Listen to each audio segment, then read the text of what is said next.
అందుకే ఈ ఉద్యమం సమాజం కోసమే, ప్రతి కుటుంబ భద్రత కోసం అన్న భావన ప్రతి ఒక్కరిలో కలగాలి. ఈ లక్ష్యం సాధించాలంటే సమాజంలోని ప్రతి ఒక్కరూ బాధ్యతగా వివరించాలి.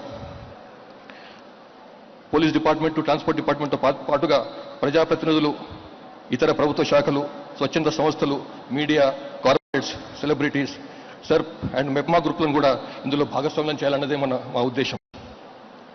ప్రజల ప్రవర్తనలో కూడా ఖచ్చితమైన మార్పు రావాల్సిన అవసరం ఉంది. హెల్మెట్లు తప్పనిసరిగా ధరించాలి. అది పిలియన్ రైడర్ కూడా వస్తుంది. కార్లలో ముందు వెనుక కూర్చున్న వాళ్ళు కూడా ప్రతి ఒక్కరు సీట్ బెల్ట్ పెట్టుకోవాలి. డ్రైవింగ్ సమయంలో మొబైల్ ఫోన్ వాడకూడదు. ఇవన్నీ కూడా చాలా అందరు తెలిసినటువంటివే. కానీ దురదృష్టవశాత్తు వాటి పాడకపోవడం వలన, వారికి వాళ్ళ డ్రైవింగ్ స్కిల్స్ పైన పెద్ద నమ్మకం ఉండడం వలన ఇది యాక్సిడెంట్స్ గురవుతున్నారు. ఇంతకు ముందు మనం ప్రతి గ్రామంలో కూడా రోడ్ సేఫ్టీ కమిటీలు వేసుకున్నాం, విలేజ్ రోడ్ సేఫ్టీ కమిటీస్ అని.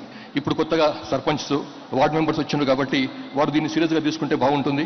అందుకే జిల్లా స్థాయిలో ఎస్పీ నేతృత్వం నుంచి విలేజ్ స్థాయిలో సర్పంచ్ వరకు, వార్డు మెంబర్ల వరకు కూడా ఈ ఉద్యమాన్ని, అంటే ఆటో డ్రైవర్లు, కార్యకర్తలు, యువత, ట్రాక్టర్ యజమానులు అందరూ కూడా ఈ ఉద్యమంలో భాగస్వాములు కావాలని చెప్పి ప్రయత్నం చేస్తున్నాం.